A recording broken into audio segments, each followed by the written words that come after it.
자, 안녕하세요. 제가 간이가세자의 부가치세 신고 방법을 1년에 한 번 정도 말씀을 드리는데 보통 이제 연초가 되죠. 1월 달에 확정 신고를 하게 되니까. 근데 이제 어느새 1년이 지나가지고 또 다시 한번 말씀을 드리게 되네요. 올해 간이가세자 부가치세 신고는 원래 1월 25일까지가 확정 신고 기간인데 이제 1월 25일이 일요일이다 보니까 하루가 연기돼가지고 1월 26일까지 하시면 되고요. 지금 말씀드리는 간이가세자의 부가세 신고 방법은 일단 간이가세자 중에서 과세사업자를 대상으로 말씀을 드리는 거예요. 과세사업자 말고 혹시 간이가세자 중에 과세하고 면세를 겸업하는 겸업사업자분들을 이 영상에서 설명을 드리지는 않고요. 이런 경업사업자 같은 경우에는 조금 공부를 하셔가지고 요 과세랑 면세랑 구분해서 하는 그런 것들을 좀 찾아보신 다음에 신고를 하시는 게 좋아요. 그리고 이제 부가치세 신고를 처음 하시는 분들은 일반적인 부가세에 대한 이해가 조금 있으신 게 좋고요. 그리고 신고를 하시기 전에는 사전에 준비해야 되는 사항이나 아니면 신고 시에 유의사항이 있으니까 그 정도는 이제 알고 신고를 직접 하시는 게 좋고요. 그래서 이 신고 방법 영상 전에 그 사전에 올라가 있던 이 영상이 있거든요. 부가세 신고 전에 뭐 알아야 될 것들에 대해서 설명을 드린 게 있으니까 이 영상을 먼저 보신 다음에 그 다음에 신고 방법 영상을 보시는 게 좋습니다. 자, 이제 본격적으로 홈택스에서 간이가세자들이 부가치세 신고를 어떻게 하는지에 대해서 말씀을 드려볼게요. 일단 전체 화면으로 보면서 말씀을 드릴게요. 홈택스 화면이고요. 여기 제일 위에 세금 신고 탭이 있고요. 여기를 열면 왼쪽에 부가치세 신고를 선택하고 오른쪽에 보시면 부가치세 과세 신고, 일반 간이 대리 납부 여기로 들어가셔가지고 신고를 하시는 거예요. 그러면 이제 이렇게 메뉴들이 나타나고요. 이 중에서 이제 정기 확정 신고로 들어가셔야 되는데 여기서 필요한 것들은 굳이 없으실 거예요. 그래서 정기 확정 신고로 들어가시게 되면 이제 요런 신고 첫 화면이 나와요. 그래서 보시면 간이가세자고요. 그 다음에 정기 신고고 확정 신고죠. 확정 신고가 1기 이렇게 표시되고요. 기간이 1월 1일에서 12월 31일까지예요. 그러니까 1년 전체에 대해서 간이가세자가 신고를 하게 돼 있고요. 그리고 사업자 등록번호를 확인하신 다음에 확인을 누르시면 여기 이제 그 정보들이 떠요. 그래서 본인 정보들이 맞는지 확인하신 다음에 다음 화면으로 넘어가면 됩니다. 그러면은 이제 이 첫 화면으로 나와요. 그 위에 보시면 본인의 사업자 번호 하고요. 그 다음에 사업자 명이 들어가 있죠. 그러니까 상호가 될 거고요. 그리고 오른쪽에 보시면 간이가세자 그리고 일기 확정이고요. 그 다음에 과세 기간은 1월부터 12월까지가 될 겁니다. 그러니까 요걸 확인하시고 보시면 여기 이제 상호가 똑같이 나오겠죠.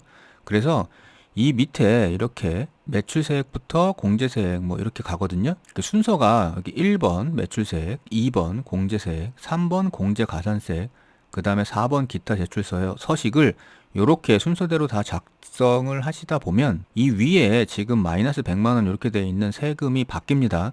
그래서 요게 이제 계속 바뀌어 가요. 이렇게 입력을 하면.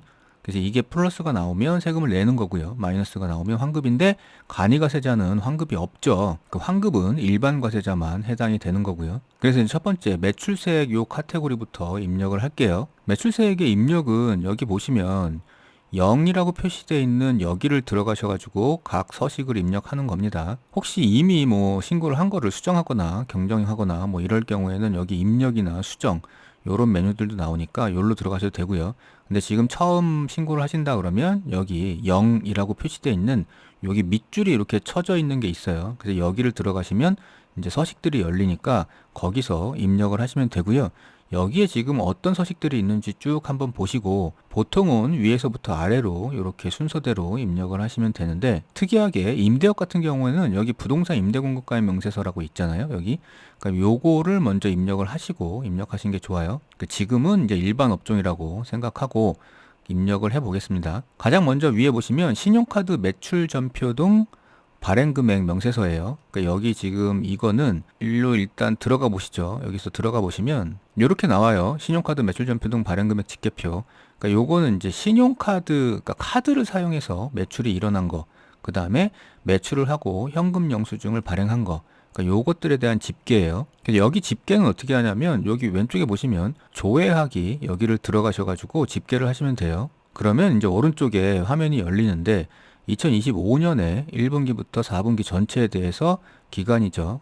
그리고 이렇게 나눠져 있습니다. 신용카드 제로페이 매출자료 조회와 밑에 보시면 판매결제 대행 매출자료 조회 이렇게 나눠져 있어요. 그래서 카드로 매출한 게 있다 그러면 여기 카드 속에는 제로페이나 온누리 상품권이나 이런 것들도 들어가겠죠. 대신에 이제 현금 영수증 발행 금액은 제외고요. 그러니까 요런 것들에 대해서 조회가 여기 밑에 이렇게 뜰 겁니다. 그리고 아래 보시면 판매 결제 대행 매출 자료 조회 이렇게 해가지고 여기에 또 뜰 건데, 여기에는 뭐가 들어가냐 하면 그 배달의 민족이나 쿠팡이츠처럼 판매 대행 앱에서 발생하는 매출들이죠.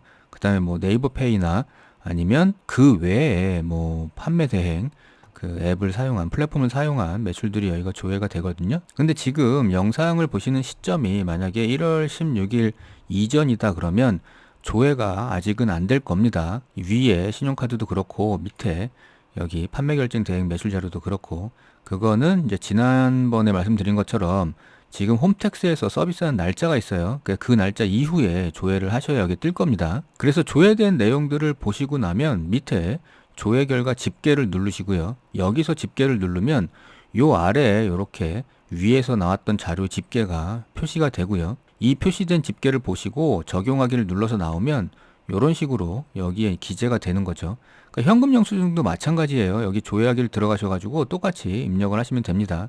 그러면 2025년 전체에 대해서 매월 구분으로 조회가 될 거고요. 그러니까 현금 영수증을 발행한 매출이죠. 이거 역시도 아래에서 조회 결과 집계를 해가지고 숫자를 띄운 다음에 적용하기로 나오면 이렇게 현금 영수증 매출이 기재가 되는 거죠. 자, 여하튼 이렇게 해가지고 신용카드하고 그리고 현금 영수증 관련한 매출을 입력이 다 끝났으면 아래에 하나 더 보셔야 되는데, 이게 뭐냐면 신용카드 매출 전표 등 발행 금액 중 세금 계산서 발급 내역이에요. 그러니까 혹시 신용카드로도 매출이 일어났는데 똑같은 금액을, 같은 건을 가지고 세금 계산서를 발급한 내역이 있다 그러면 여기에 기재가 돼 줘야 됩니다. 안 그렇게 되면 신용카드에서도 잡히고, 그리고 이따가 말씀드리는 세금 계산서에도 매출이 잡혀서 중복으로 잡히게 돼요. 그러니까 그거는 피해야 되니까 여기에서 기재를 해가지고 한쪽을 빼주시는 거죠. 그 다음에 이제 여기 입력 완료로 나오시면 이제 이런 메시지가 뜨거든요. 신용카드 매출 전표 등 발행 공제를 받으시려면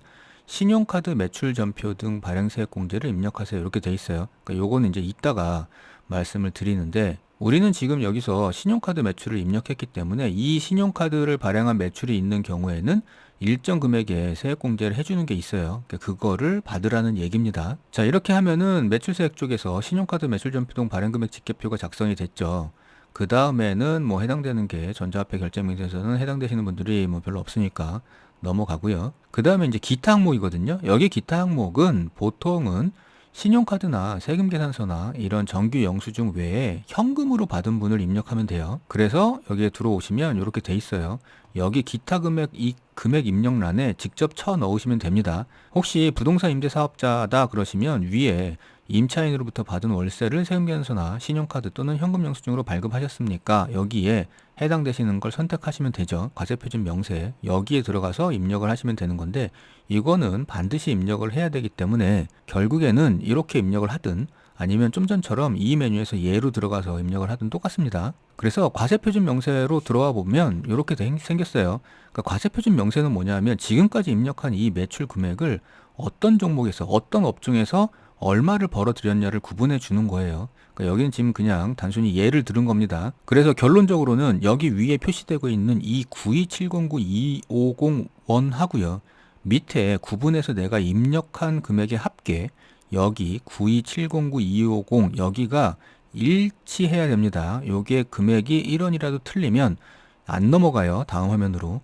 그러니까 여기에 정확하게 구분해서 입력을 하시면 되고요. 만약에 보시는 것처럼 업종이 하나다 그러면 여기 하나에만 그냥 이 금액을 입력하면 되죠. 근데 여러 가지 업종을 겸업하고 있다 그러면 여기 나의 업종 코드를 들어가셔가지고 내가 어떤 코드를 갖고 있는지를 보시고 그거를 입력을 여기다가 해주시면 돼요. 그래서 이런 식으로 입력을 나눠주시고 각각 업종에서 얼마씩을 벌어들였는지를 입력을 이렇게 구분을 해주시면 됩니다. 여하튼 간에 이렇게 하더라도 이거의 합계액인 92709-250원이 위에 92709-250과 일치해야 되는 건 똑같고요. 그래서 다 입력하고 나와보면 여기 이렇게 표시가 되고요. 과세표준 명세에 표시되어 있는 이 금액과 그 다음에 매출, 총 매출액이 표시되어 있는 이 금액과 일치하면 돼요. 이 금액이 만약에 다르다 그러면 아마 신고 시에 오류가 뜨기 때문에 요거 부분은 확인을 하시면 되고요. 자, 그 다음에 밑에 보시면 매출처별 세금계산서 합계표가 있거든요. 그러니까 여기에 세금계산서를 발행하는 간이가세자가 있어요. 종종. 그러니까 그런 경우에는 그 발행한 세금계산서를 입력을 여기서 해줘야 되는데, 여기에 들어가셔 보시면 이제 세금계산서를 보통은 발급하시는 분들이 아니다 보니 요런 메시지가 많이 뜰 겁니다. 그러면 이제 넘어가면 되고요.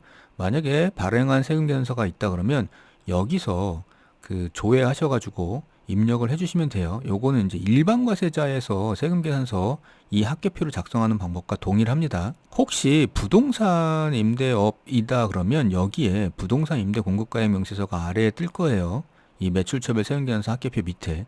그러면 요것도 반드시 입력을 해주셔야 됩니다. 근데 이제 임대업에 해당되면 가능하면 요것부터 입력을 하고 나머지를 작성하시는 게 편할 수 있어요. 그래서 부동산 임대업은 제가 따로 말씀을 드리겠지만 요거부터 입력하고 그 다음에 나머지 매출세액 쪽을 입력하시면 돼요. 자, 이렇게 하면 매출세액 쪽은 다 기재가 끝났고요. 그 다음에는 이제 공제세액 쪽을 입력하면 됩니다. 공제세액은 보통 보시면 매입처별 세금계산서 합계표, 그러니까 세금계산서를 발급받고 지출한 비용이 있을 때 요거를 작성하는 거고요. 보통은 대부분 다 있습니다.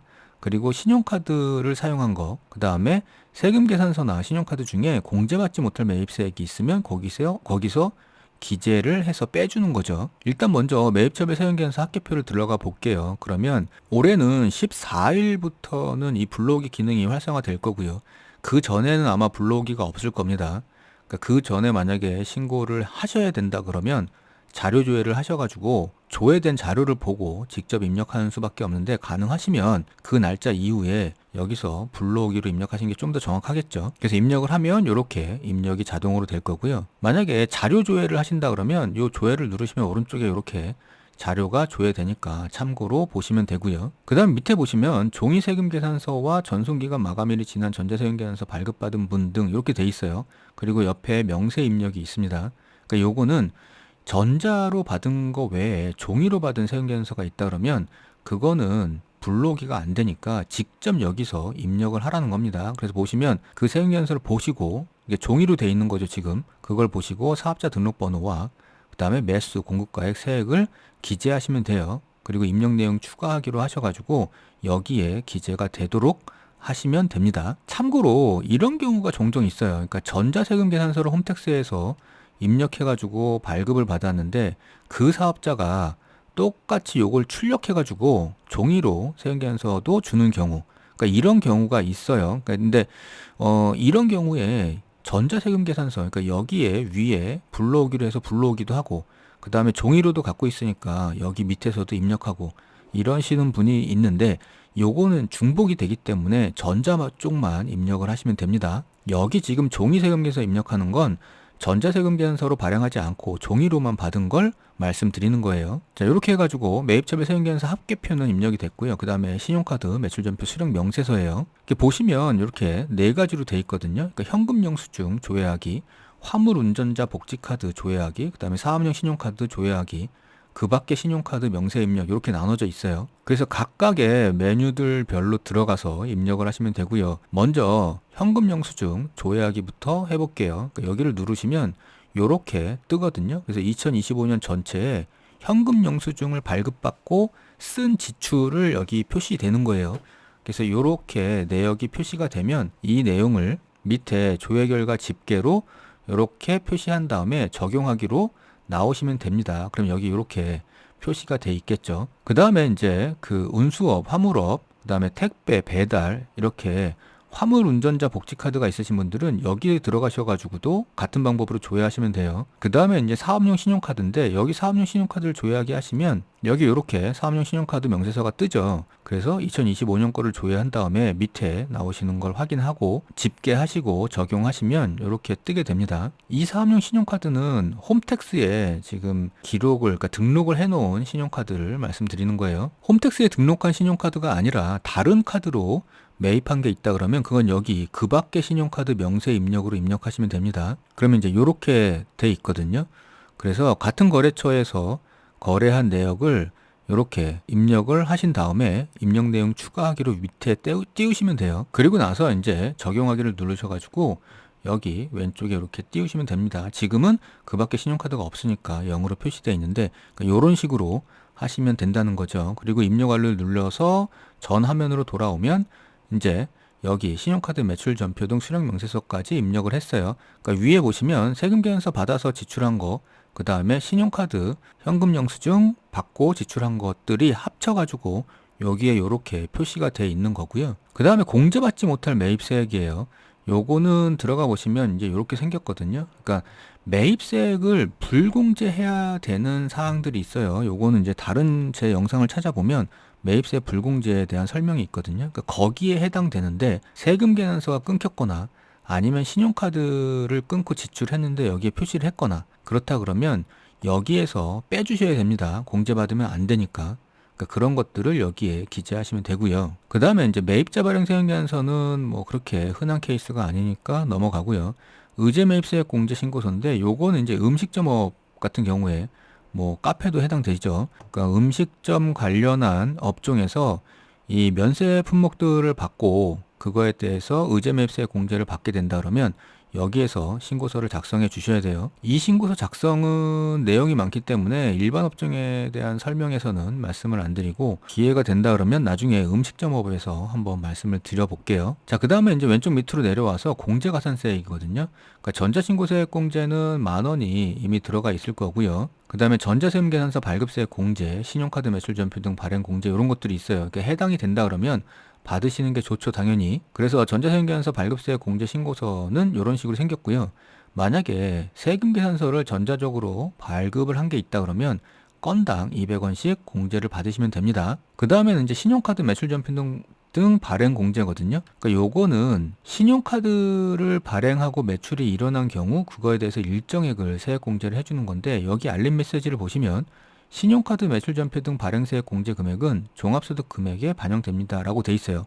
이건 무슨 말이냐면 여기서 신용카드 매출 전표 때문에 그러니까 이런 식으로 받을 거거든요. 그러니까 공제세액이 지금 신용카드 매출 금액이 9,100만 원 정도 되니까 여기에서 공제를 119만 원을 세금에서 빼줄게요. 이런 거거든요.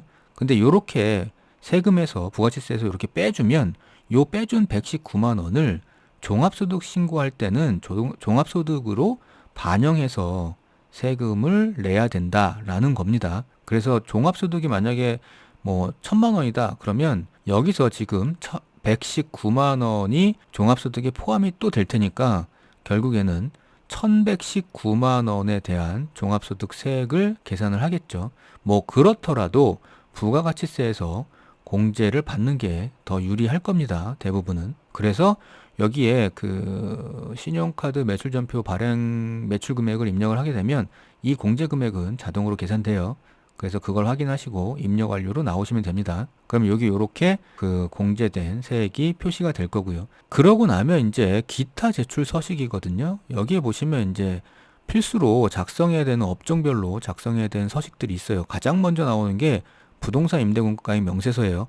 만약에 부동산 임대업으로 들어오셨다 그러면 여기 매출 쪽에 표시가 있을 텐데 그렇지 않다 그러면 여기 있을 겁니다. 그래서 부동산 임대업 같은 경우에는 이 임대공급가액 명세서를 반드시 작성을 해 주셔야 되고요. 그 다음에는 일단 부동산 임대공급가액 명세서는 이렇게 생겼어요. 아까도 보여드렸지만 여기에 임대사업 명세 입력에 들어가셔가지고 작성을 하시면 됩니다. 요건 별도로 임대업에서 설명을 드리니까 임대업 영상을 참고하시면 되고요. 혹시 사례가 필요하다 그러면 여기 전자신고 사례 보기에 다운받으셔가지고 한번 참고적으로 읽어보시면 도움이 될 수 있어요. 그리고 부동산 임대공가액 명세서 외에 여기 밑에 보시면 사업장 현황 명세서가 있거든요. 이 사업장 현황 명세서는 이렇게 생겼고요. 위에 보시면 음식점업, 숙박업, 기타 서비스업을 영위하는 사업자는 이거를 반드시 작성을 해야 된다고 돼 있어요. 그래서 보시면 그 사업장이 자가냐 타가냐부터 시작해가지고 건물의 면적이 얼마냐, 그 다음에 종업원 수는 몇 명이고 차량은 운행을 하느냐, 객실 수는 몇 개고 뭐 숙박업이 해당이 되겠죠. 그 다음에 뭐 탁자 수는 몇 개고 음식점업이 해당이 될 거고요. 그리고 뭐 의자가 있냐 아니면 주차장이 있냐 없냐 뭐 이런 것들을 그 뭐 기재를 하게 돼 있어요. 밑에 보시면 월 평균 비용이나 이런 것들도 기재하도록 돼 있거든요. 여튼 이제 그런 것들을 입력을 하신 다음에 나오시면 되고요. 그 밑에 보시면 사업용도 신고서나 일반 과세 전환 시 재고품도 신고서 뭐 해당 사항이 그렇게 많지 않기 때문에 넘어가는데, 요 간이과세에서 일반 과세로 전환하시는 분이 있어요. 그리고 마지막 간이과세에 대한 부가세세 신고를 하시는 경우가 있거든요. 그러니까 그런 경우에는 요 재고품등 신고서를 작성을 해주셔야 됩니다. 그리고 나서는 밑에 이 계산서들이 있어요. 그러니까 계산서는 그냥 넘어가기 쉬운데 요것도 반드시 작성을 해주셔야 돼요. 이 계산서가 뭐냐면, 우리 보통 세금계산서 이렇게 얘기하는데, 세금계산서가 있고 계산서가 있어요. 그러니까 세금계산서는 부가가치세가 들어가 있는 일반과세자가 발행하는 그 계산서 양식이고요. 그냥 계산서는 부가가치세가 없는 면세 품목을 판매하는 경우에 발행하는 양식입니다. 그래서 지금 여기 매출세액에서 계속 얘기했던 것들은 세금 계산서를 계속 가지고 얘기했고요. 여기 위에서 그 공제세액 쪽에서도 세금 계산서에 대한 것들을 얘기했어요. 근데 사업을 하다 보면 세금 계산서뿐만 아니라 과일을 살 수도 있고요. 아니면 뭐 농수산물도 살 수 있죠. 이제 그러면 계산서가 끊기게 되는 경우가 있기 때문에, 그게 있다 그러면 여기에 입력을 해 주셔야 돼요. 먼저 매출처별 계산서 합계표입니다. 요거는 이제 과세와 면세를 겸업하시는 경우 면세 품목에서 매출에 대한 계산서를 끊는 경우가 있어요. 그럼 여기에서 입력을 하시면 되고요. 그 다음에 뭐 일반적인 과세 사업자다 그러면 여기에는 해당이 안 될 테니까, 근데 밑에 매입처별 계산서는 거의 대부분 사업자가 해당이 되거든요. 그 매입처별 계산서를 들어가 보시면 이렇게 생겼고요. 이거는 계산서를 받고 지출한 부분이 있다 그러면 그 금액을 여기에 기재를 하시면 됩니다. 요거는 세금 계산서 그 입력하시는 것처럼 똑같이 입력하시면 돼요. 전자계산서 자료 조회하시면 되고요. 혹시 종이로 받은 게 있다 그러면 밑에서 또 입력을 별도로 하시면 되죠. 자, 요렇게 하면은 일단 신고서 작성은 끝나요. 여기서 세금 계산은 위에 보시면 이렇게 세금 계산이 나와서 표시가 되는데, 그래서 지금 이 사업자 같은 경우에는 물론 가상이긴 하지만 155만 9,403원을 납부를 해야 되는 거죠. 근데 만약에 내야 될 세금이 없는 경우도 있죠. 마이너스가 나오는 경우도 있을 수 있습니다. 그러니까 그런 경우에는 여기에 표시가 되는데, 물론 간이과세자이기 때문에 환급은 안 된다는 거 알아두셔야 되고요. 자, 이렇게 신고서 작성이 끝났으면 이대로 신고하기를 눌러서 신고를 하시면 돼요. 근데 눌렀는데 이렇게 나오는 경우가 있어요. 신고서 제출이 불가능합니다 라고 오류가 뜨는 경우가 있거든요. 그러면 그 오류를 하나하나 들어가셔가지고 수정을 해주시고 다시 나오셔야 돼요. 뭐 예를 들어서 과세표준 과세 금액이 잘못됐다 하면 여기에 설명이 나오거든요. 그러니까 과세표준 명세에 부동산 관련 매출 금액이 입력되었으나 부동산 임대공급 가액 명세서가 제출되지 않았습니다. 그러니까 요거는 뭐냐면, 부동산 임대업인데 아까도 말씀드렸다시피 임대공급 가액 명세서가 제출되지 않았다는 거예요. 그러니까 이런 경우에는 임대공급 가액 명세서에 들어가셔가지고 작성해서 제출을 누르시면 됩니다. 그래서 이런 오류들을 다 해결하신 다음에 나오셔가지고 다시 신고하기를 누르셔야 돼요. 그러면 마지막 화면에 이제 이러한 그 멘트가 뜰 거고요. 여기 내야 되는 세금 확인하신 다음에 이제 동의하고 신고서 제출하기로 신고서를 제출하면 되겠죠. 근데 신고서만 제출하면 안 돼요. 그 납부할 세액이 있다 그러면 납부도 하셔야 됩니다. 그러니까 신고도 납부도 기간은 똑같아요. 자, 이렇게 해서 간이과세자의 부가세세 신고 방법에 대해서 말씀을 드렸는데, 전체 업종의 전체 사업자의 상황에 맞춰가지고 다 말씀드리지는 못해요. 아무래도 시간 제약이 있다 보니까. 그래서 가장 많이 나오는 일반적인 경우에 대해서만 말씀을 좀 축약해서 드렸고요. 설명에 시간이 길다 보니까 일반적인 사업자가 참고해야 될 내용들은 편집을 해가지고 일반 영상에 아마 업로드가 될 거고요. 그 다음에 전체 영상은 아마 회원 영상에 올려놓도록 하겠습니다. 자, 감사합니다.